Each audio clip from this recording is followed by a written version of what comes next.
नमस्कार दोस्तों, PCS IQ exam में आप सभी का बहुत बहुत स्वागत है। देखिए, अगर आप किसी भी कॉम्पिटिटिव एग्जाम की तैयारी कर रहे हैं ना, तो ये तो आप जानते ही होंगे कि इंडियन कॉन्स्टिट्यूशन कितना कितना बड़ा और कितना जरूरी है। तो आज हम इसी मुश्किल से लगने वाले सब्जेक्ट को समझने का एक बहुत ही सिंपल, बहुत ही सिस्टमैटिक तरीका देखने वाले हैं। तो ये नंबर देखिए जरा, 395। जी हाँ, इंडियन कॉन्स्टिट्यूशन में कुल 395 आर्टिकल्स है।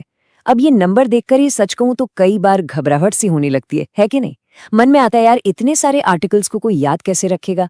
तो सवाल यही उठता है कि क्या कोई ऐसा स्मार्ट तरीका है, कोई ऐसा जुगाड़ है जिससे हम इस इतने बड़े सब्जेक्ट को आसानी से समझ सकें? तो इसका जवाब है जी हाँ, बिल्कुल है। और इसका जो राज है ना, वो रट्टा मारने में नहीं, बल्कि एक सिस्टमैटिक तरीके से इसे समझने में छुपा है। तो चलिए फिर इस मेथड को समझते हैं। देखिए, सबसे बड़ी गलती जो स्टूडेंट्स करते हैं वो क्या है?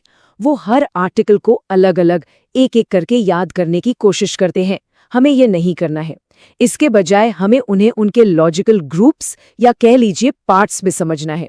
हमारा संविधान डिजाइन ही इसी तरह से किया गया है।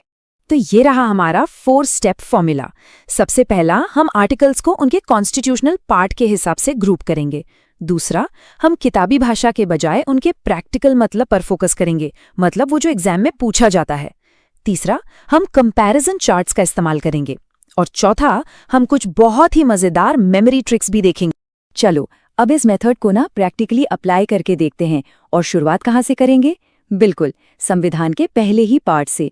ये हमारे देश की नींव है, तो यहाँ से शुरू करना सबसे बेस्ट रहेगा। तो अब यहाँ पर ध्यान दीजिएगा। आर्टिकल 1 क्या कहता है? इंडिया यानी भारत राज्यों का एक संघ होगा। इसका सीधा सा मतलब ये है कि कोई भी स्टेट देश से अलग नहीं हो सकता। सिंपल। आर्टिकल 2 संसद को ये पावर देता है कि वो किसी बाहरी इलाके को भारत में शामिल कर ले, जैसे सिक्किम के साथ हुआ था।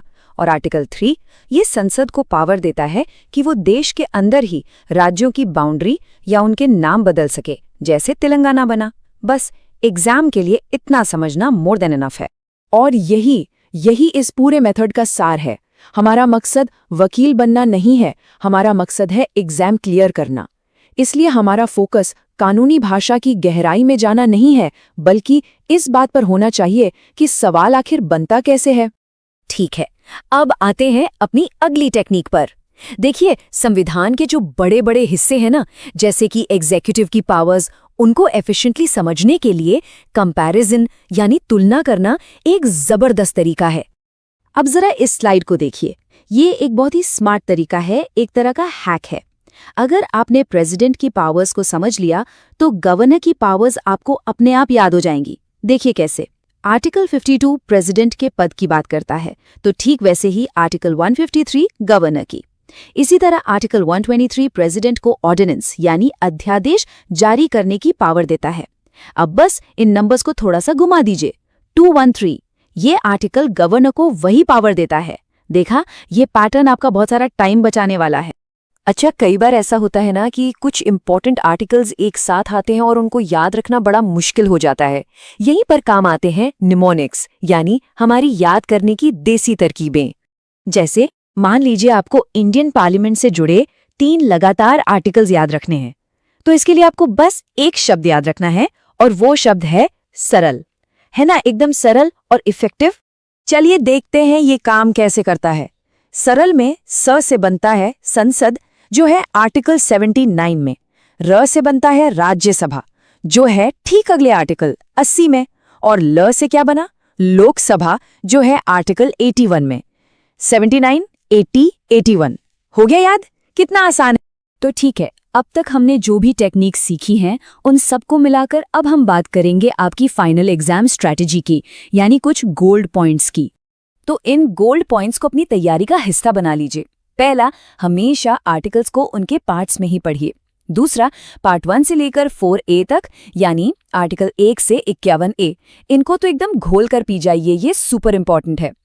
तीसरा, कंपैरेटिव स्टडी कीजिए, मतलब तुलना करके पढ़िए। चौथा, अपनी खुद की छोटी छोटी मेमोरी ट्रिक्स बनाइए। और पांचवा, उन टॉपिक्स पर ज्यादा फोकस कीजिए जो एग्जाम्स में बार बार पूछे जाते हैं। तो दोस्तों, ये है संविधान को एक सिस्टमैटिक तरीके से समझने की चाबी। अब सवाल ये नहीं है कि कैसे पढ़ेंगे, सवाल ये है कि इस नई रणनीति के साथ आप अपनी तैयारी शुरू कहाँ से करेंगे। मुझे नीचे कमेंट्स में जरूर बताइएगा कि आप सबसे पहले संविधान का कौन सा पार्ट मास्टर करने वाले हैं। एकदम कॉन्फिडेंस के साथ शुरुआत कीजिए, क्योंकि